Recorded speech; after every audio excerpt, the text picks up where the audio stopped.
In a dream, she stands atop the Eiffel Tower, torn between Madeline and Sylvie calling her in opposite directions. Confused, Emily falls from the tower, symbolizing her indecision. Awakened by this dream, Emily makes a bold move. She cuts her bangs. Fortunately, the new look suits her. Another decision is also made for her. She's staying with Alfie, even though he's moving back to London, now that Gabriel and Camille are living together. At work, Emily hasn't yet told Madeline, who's heavily pregnant, that she's joining Sylvie's new agency. Meanwhile, Madeline pushes Gabriel and Antoine to franchise Chez Lavo. Emily gets a call from her ex-boyfriend in Chicago, who offers her a chance to pitch McDonald's as a client for their new product, the McBaguette. Instead of bringing this lead to Madeline, Emily takes it to Sylvie, who is looking for a luxury client and doesn't see McDonald's as a fit. Their meeting is interrupted by Gabriel and Antoine, who don't reveal Emily's secret but remain undecided about their franchise plans. Gabriel, the young chef, invites Emily to McDonald's to show her that even fast food can be a luxury experience. Inspired, Emily agrees that sometimes McDonald's can be a little indulgence. Over their meal, they discuss their complicated love lives. Gabriel gives Alfie his blessing and offers to host his going-away party. Emily convinces Sylvie to meet with McDonald's, planning to impress the American client at the Eiffel Tower. Now, Emily faces a tough choice. The client dinner and Alfie's party are at the same time. She'll have to try to be in two places at once. The client is impressed with the pitch until Madeline interrupts the dinner, having learned from Luke that Emily is working with both Sylvie and Madeline. This leads to an unprofessional argument in front of the client, and Madeline's water breaks, spilling all over Sylvie's shoes. The dinner is a disaster. Sylvie's shoes are ruined, and Emily's career is in jeopardy. Sylvie fires her, but Emily has no time to dwell on it and rushes to Alfie's party. When she arrives, the party is ending, and Alfie is frustrated. He tells her, channeling Sartre, that not choosing is still a choice. Emily is in a tough spot. She's trying not to get fired from a second job, and her boyfriend Alfie isn't replying to her texts. With Madeline back from having baby Jack, Emily is now her assistant, helping to sort through resumes for a new Sylvie. But replacing an icon like Sylvie isn't easy. At a Tiffany & Company client meeting, the two-person Savoir team runs into the newly formed Agents Grado. Sylvie realizes she signed a non-compete agreement and now has no clients, not even Antoine. To make things worse, Antoine has hired Alfie as his CFO, revealing that Alfie has been in Paris this whole time. He didn't tell Emily because he didn't want her to think he returned for her. Mindy comforts Emily, reminding her she hasn't lost Alfie completely, she just needs to put herself out there. Madeline finally admits that Savoir isn't working without Sylvie, who has all the important relationships. Emily and Luke arrange for Madeline to run into Sylvie at Pierre Cadalt's museum retrospective, but the meeting turns awkward when both women show up in the same dress. Madeline tries to charm Sylvie into returning, but Sylvie rejects her. Then, Pierre reveals a huge bombshell. His brand is being bought by JVMA, the largest luxury conglomerate in the world. JVMA handles all its marketing in-house, which means Sylvie loses her only client. After being insulted by Sylvie multiple times, Madeline withdraws her offer for Sylvie to come back. The next day, Nicolas de Leon, the handsome heir to the JVMA family, offers Sylvie, Julien, and Luke a chance to work with Pierre exclusively. It seems like the perfect solution, but with Julien and Luke's support, Sylvie decides to turn it down. She's determined to succeed on her own. The French Revolution continues. Later, at Mindy's Solstice concert, Emily tries to talk to Alfie, but he shuts her down. Realizing she needs to make a bold move, Emily jumps on stage and sings, "Alfie," by Dionne Warwick. While she's no Mindy, her heartfelt performance melts Alfie's icy heart. There's applause, a big kiss, and Emily is officially out of the doghouse. Sylvie's nosy neighbor threatens to report her for running a business from her apartment. Madeline and Emily deal with the quirks of the charming Savoir building, like the elevators that never seem to work. Sylvie hears about Savoir's office troubles from Luke and hatches a plan to get her office back. She charms the building manager, wins him over with a dinner, and convinces him to sabotage Emily and Madeline. The building manager proves to be an excellent saboteur. He doesn't fix the elevator, cranks up the heat, seals the windows, and even releases a pigeon into the office. These antics ruin Madeline's important video call with Chicago, which is the last straw. Madeline decides to break the savoir lease, and Sylvie makes her grand return. Mindy is loving her regular gig at La Trompette Bleue, where she covers Dua Lipa's "Don't Start Now" in a bold highlighter yellow bodysuit. She discovers that having sex with Benoit before a performance brings her good luck, much better than the usual break a leg. At the concert, Camille admits to Emily that her relationship with Gabriel has hit a rut now that they live together, with neither of them putting in much effort. Alfie, surprisingly, suggests a private dinner at Chez Lavo to help them rekindle things. The next morning, Emily visits Madeline at her hotel, which has also become Savoir HQ. Madeline announces she's leaving and expects Emily to come with her. She also schedules a 360 review for when they return, which strikes fear into Emily. Looking out over Paris, just like when she first arrived, Emily realizes she needs to stay. She quits, and Madeline surprisingly supports her decision. But now Emily is jobless, which raises concerns about her visa and her identity, as her work has been her focus. Emily wouldn't sit around in her pajamas all day. As an influencer, she stays busy by live streaming while ticking off items from her Paris bucket list. One of those items is having sex in the middle of the day, a plan that's easy with Alfie around. However, Emily can't help it, she loves working. She offers to fill in as a server at Chez Lavo. Camille's parents, Camille Japy and Christophe Guibet, aren't happy to see her working so close to Gabriel. But Emily can't turn off her marketing brain, so she pitches a new idea to them, Camille, a canned Kir Royale. Louise reluctantly admits the idea is brilliant. Camille is busy organizing a showing at her gallery and flirting with Sophia, the Greek artist. Sophia's interactive installation features a confessional booth. Camille claims she has no secrets to confess, but we all know she's too interesting for that to be true. At Agents Grado, Luke and Julian use one of Emily's decks to win over a pet food client, much to Sylvie's displeasure. She hates that they're using her ideas. Worse, she's overwhelmed with paperwork, a lot of which she has to handle as the founder of a new company. The situation gets so bad that she calls in Laurent to help, without telling Eric, the hot young photographer, which could spell trouble for their affair. The ghost of Emily won't stop haunting Sylvie. At Camille's gallery party, Louise tells Sylvie that Emily is pitching ideas at the restaurant and encourages her to hire Emily back. Not for Emily's sake, but because she wants Emily out of the restaurant and away from her daughter's boyfriend. Louise doesn't realize, though, that Camille isn't focused on her boyfriend. She's too busy flirting with a gorgeous Greek artist. At the restaurant, Gabriel fires Emily after she serves mushrooms to a man who's allergic, mistaking champignon for champagne. He can forgive the mistake, but he wants Emily to finally enjoy her free time. However, Emily doesn't stay unemployed for long. Sylvie, realizing she needs Emily, tracks her down to offer her the job back. But Emily still finds time to check off her last bucket list item, daytime sex with Alfie on a giant Ferris wheel. Just another day in the life. Press packets are being sent out, and everyone's posing for cheesy headshots, except for Emily.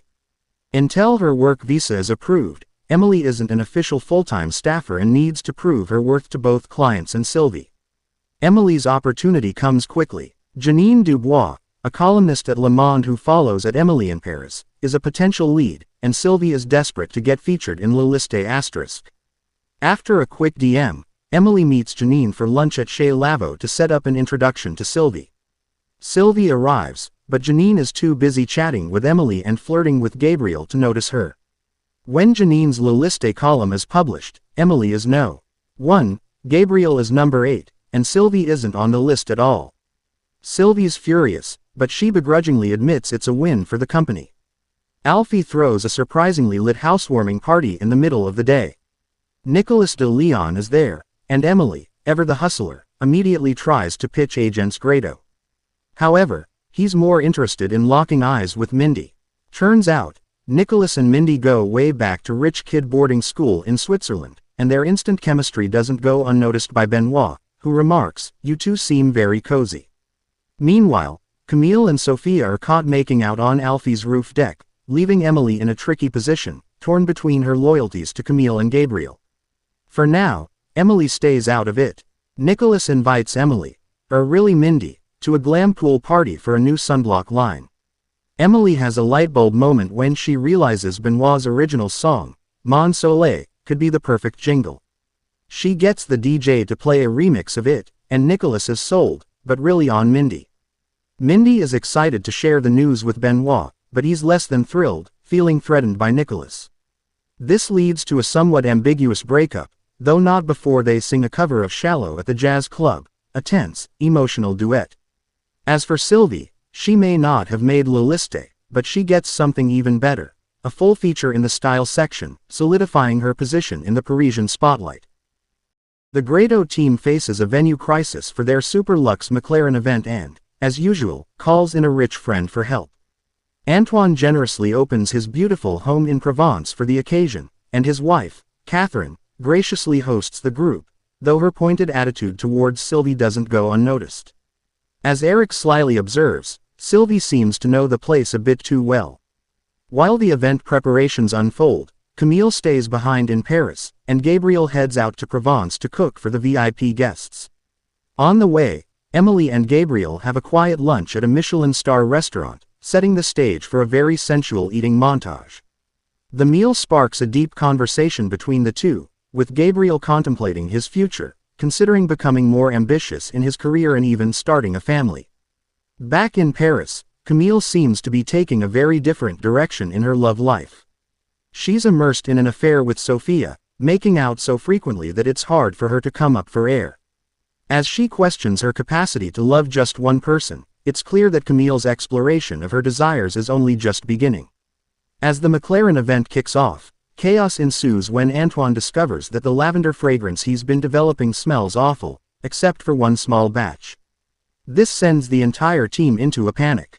Alfie, ever the voice of reason and budget consciousness, insists that it's too expensive to scrap everything and start over. But Emily, ever the creative problem solver, remembers her conversation with the McLaren executive and suggests they lean into the exclusivity of the small batch. By emphasizing its rarity, they can make it even more desirable, which will actually increase demand. Meanwhile, an unexpected guest arrives at the event, Laurent G. His presence immediately causes tension with Eric, who bluntly asks Sylvie, "Why are you still married?" Sylvie, clearly taken aback, doesn't have an answer.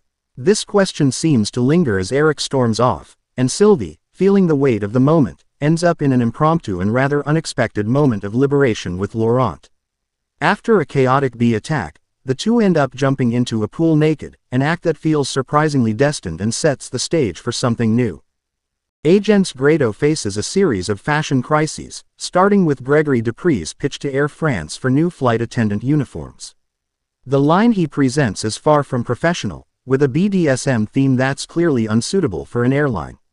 Sylvie, who never removes her sunglasses during the meeting, is unimpressed. Gregory, desperate for the commission, ignores the agency's advice and submits the kinky designs anyway. Unsurprisingly, Air France rejects the idea, and Gregory's business struggles continue. Meanwhile, Pierre, no longer with Agence Grado but still trusting them as friends, seeks their advice on his new store. The team gives their honest, albeit harsh, feedback. The store looks like it belongs in a theme park, with Pierre's face plastered everywhere, and the merchandise itself is unoriginal and outdated. Pierre realizes he's made a huge mistake joining forces with JVMA, and it's clear he's heading in the wrong direction. As for Nicholas and Mindy, things are heating up. Nicholas is falling hard for Mindy, but she's oblivious to his feelings. He invites her to a movie under the stars with friends, and unsure whether it's a date or just a group hang, Mindy brings Emily and Gabriel along. When one of Nicholas' friends makes a play for Gabriel, the two escape to the Pop Air Balloon Museum, a playful spot with balloons and ball pits for adults. Here, Gabriel opens up about his issues with Camille, who has been distant lately, though Emily stays quiet about the real reason. She suggests a double date with her and Alfie to lighten the mood. Later that night, after the movie, Nicholas makes it clear that he's into Mindy, no more mixed signals. Mindy, initially unsure, is now in a relationship with her high school crush. And to top it off, he's not just any crush, he's a multibillionaire. Nicholas, not just interested in Mindy, also makes a move on Emily. The following day, he calls agents Grado to ask for their help with Pierre's store opening, throwing a wrench in the agency's plans. Pierre, excited, wants to drop by the office for a champagne toast to celebrate. However, Nicholas arrives first, and the situation quickly takes a turn. JVMA is no longer interested in Pierre himself, but rather in moving forward with the brand and bringing in Gregory Dupree to overhaul the line. They want to leave Pierre behind and introduce a new era under Gregory's direction. Emily, desperate to protect her friend, texts Pierre not to come. But it's too late. Pierre is already on his way to the office, oblivious to the bad news awaiting him. Distracted by Emily's texts, he's tragically hit by a speeding car as he crosses the street. The Grado gang's somber all-black outfits might have made it seem like they were preparing for a funeral, but in reality, they were just visiting Pierre, who's recuperating from a broken collarbone after his accident. However, his career feels just as damaged. Pierre still doesn't know that Gregory Dupree is taking over his brand, and that uncomfortable truth is hanging over everyone. Sylvie, determined to handle the situation delicately, goes straight to Louis de Leon, Nicholas' father and the powerful head of the JVMA empire. She pleads with him to delay the announcement, knowing how painful it would be for Pierre to hear this news while he's recovering. Louis initially resists, but Sylvie calls in a favor from their shared history, hinting that something unpleasant went down between them when Sylvie was starting out as an assistant. This connection definitely sparks curiosity about their past. Meanwhile, at La Trompette Bleue, Nicholas watches Mindy perform, but the night takes a sharp turn when he has an awkward confrontation with Emily. He blames her for Sylvie going behind his back to his father, further complicating Emily's position. Now, Emily is caught in the middle of a complicated dynamic between her best friend, Mindy, and Nicholas, who clearly despises her. It's an uncomfortable spot, and Emily's efforts to navigate the tension are just beginning. It's a rough night for Emily, starting with a drunken text from Gabriel. He's not looking for a hookup, but just a friend, so she heads over to find him in a mess of emotions, mourning over a photo Camille took with Sophia and some other guys. Gabriel's fear that Camille might be breaking things off, and his own guilt over the affair with Emily, leads him to confess his love for her. Emily, however, can't tell if it's genuine or if the whiskey is clouding his judgment. Meanwhile, Nicholas, driven by spite, pushes forward with his plan to announce Gregory Dupree as the new face of Pierre's brand at the store opening, much to Emily's dismay. To counter this, Emily and Sylvie hatch a plan to save Pierre's reputation by spreading rumors that Pierre is dying. The rumors spread like wildfire, but when Pierre shows up to clear the air and announce that he'll continue with his brand independently, Nicholas is humiliated. In retaliation, he fires Sylvie and warns her that she's made an enemy of the most powerful family in fashion. The next day, everything seems to have returned to normal for Gabriel and Camille, a little too normal. Gabriel's heartfelt drunken confession seems forgotten, and Camille is back in town, making everything appear picture-perfect once again. But given the events of the past, it's hard to shake the feeling that this easy resolution might be hiding something deeper. Alfie returns from London, and Emily is frustrated to learn that he hasn't mentioned her to his family. He reassures her, revealing that he's been hurt in the past and is hesitant to open up, but still asks her not to break his heart. Emily's feelings are conflicted as she grapples with this new information. On the restaurant front, Gabriel is more motivated than ever, now that he and Camille have reaffirmed their commitment. His ambitions grow, and he's aiming for a Michelin star. His hard work pays off when Alfie and Antoine offer him even more than he expected, ownership of the restaurant. Meanwhile, Sylvie continues her passionate affair with Laurent, though it's clear there are tensions. She tests his commitment by inviting him to the opera but keeping him at arm's length. Laurent dismisses her test, claiming their relationship works because it's free from obligations. However, Sylvie's face betrays her true feelings. Things take a turn when Laurent forgets their wedding anniversary. Just as Sylvie is about to attend the opera alone, Laurent shows up in a tuxedo, surprising her and proving that sometimes, a last-minute romantic gesture is all it takes to rekindle the spark. As Mindy's residency at La Trompette comes to a close, there's a mix of emotions.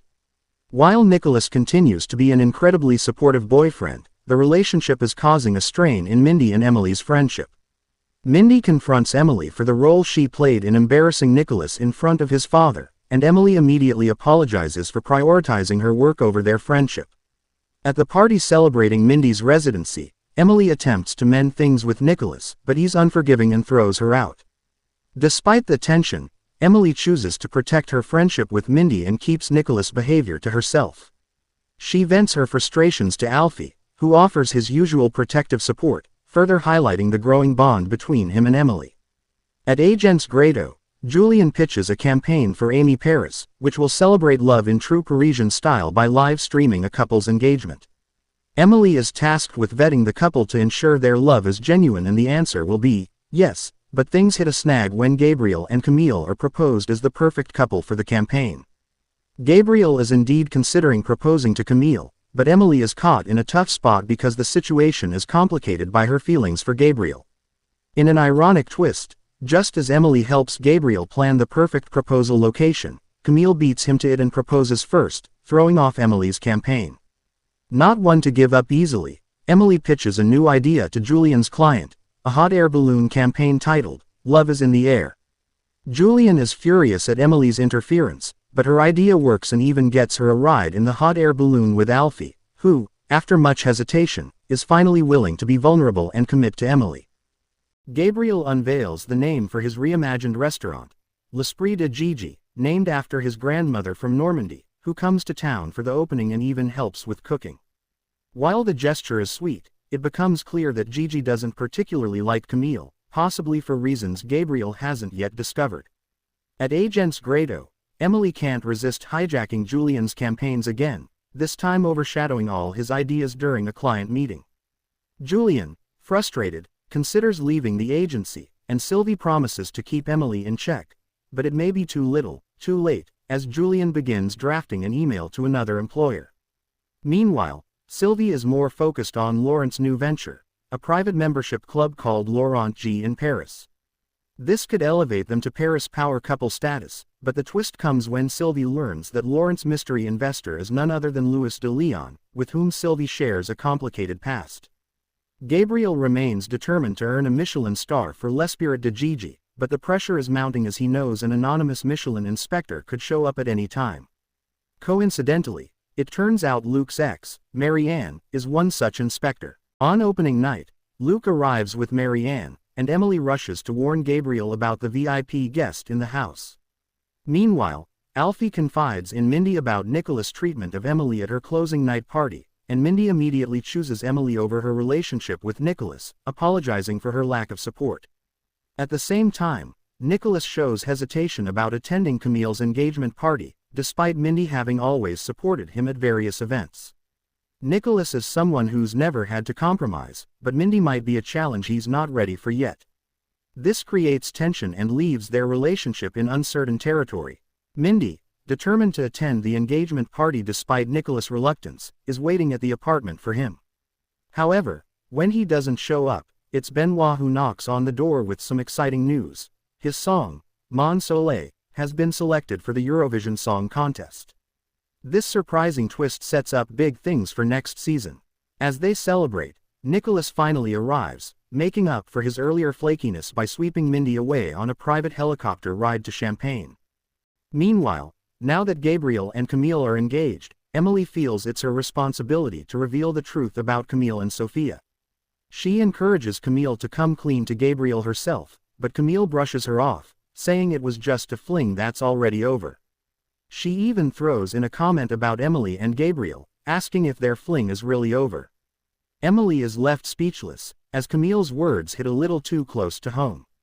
The tension in both relationships is thick, leaving us wondering how much longer these secrets can stay buried. The drama continues to unfold in a whirlwind of emotions. Luke calls Emily to deliver the exciting news that Gabriel is about to receive a Michelin star, and in the midst of the celebration, Gabriel kisses Emily on the hand. Camille notices, and Gabriel, feeling the momentum, suggests they get married immediately. With a priest, a chapel, and loved ones around, Camille reluctantly agrees. However, while Gabriel is reciting his vows, Camille looks absolutely miserable. When it's her turn, she says, "You don't have to do this," before revealing the truth about her pact with Emily to never be with Gabriel. She admits to breaking that pact, not wanting to lose him. In a dramatic turn, Camille confesses that she and Gabriel have been in love with each other since the moment they met, leaving Alfie heartbroken. He walks out, devastated that he's nobody's second choice.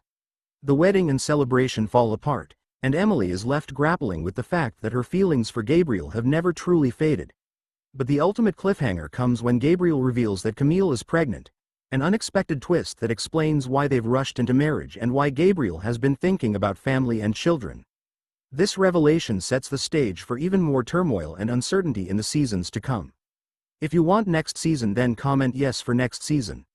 Thank you so much for watching this video. Don't forget to like, share and subscribe to our channel.